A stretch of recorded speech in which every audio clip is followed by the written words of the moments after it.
علامہ صاحب، اگر کوئی بندہ کاروبار کر رہا ہے اور اگر اتنا زیادہ اس میں سے پروفٹ ہے کہ وہ اس کی ضروریات سے زیادہ ہے، اور اس میں سے اگر کوئی وہ اپنا مکان یا پلاٹ وغیرہ لے لیتا ہے، مطلب ضروریات سے زائد ہے، تو کیا اس پہ بھی آئے گا کوئی زکوٰۃ وغیرہ کا کہ نہیں؟ دیکھیں، آپ کی جو ضروریات ہیں اس پر تو زکوٰۃ نہیں ہے، ٹھیک ہے. آپ کی تجارت پر زکوٰۃ ہے. آپ تجارت سے جو پیسہ کما رہے ہیں اس پر زکوٰۃ ہے، اور آپ اپنی تجارت سے جو پیسہ کما کے جو کچھ خرید رہے ہیں اس پر بھی زکوٰۃ ہے.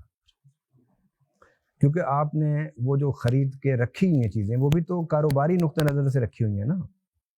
آپ نے آج ایک چیز 10 لاکھ کی خریدی ہے، تو کل آپ اسے کچھ عرصے کے بعد جب بیچیں گے تو پروفٹ پر بیچیں گے 5 لاکھ 20 لاکھ. تو آپ کاروبار کر رہے ہیں نا. جو آپ کا ایک مکان ہے اس پر زکوٰۃ نہیں ہے. آپ کی ایک گاڑی ضرورت کی ہے یا 2 گاڑی ضرورت کی ہیں، آپ کی ضرورت کی چیزوں پر زکوٰۃ نہیں ہے. اللہ رسول نے آپ کی ضرورت کی چیزوں کو زکوٰۃ سے مستثنیٰ قرار دیا ہے.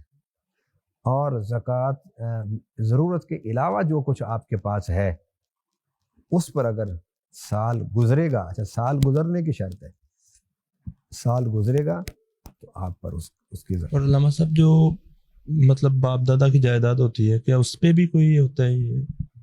جو وراثتی جائیداد ہوتی ہے جو آپ کو ملے گی تو پھر آپ کو اس پر بھی دینا ہوگی زکوٰۃ.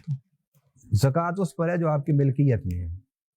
اب ملکیت میں کئی طرح سے چیز آتی ہیں. آپ خود کماتے ہیں، آپ کی ملکیت ہے. آپ کو کوئی تحفہ دیتا ہے، وہ آپ کی ملک کا مالک ہو گئے نا آپ اس کے. آپ کو کوئی گفٹ کرتا ہے، اس کے آپ مالک ہو گئے. آپ کو وراثت میں کوئی چیز ملتی ہے، اس کے آپ مالک ہو گئے.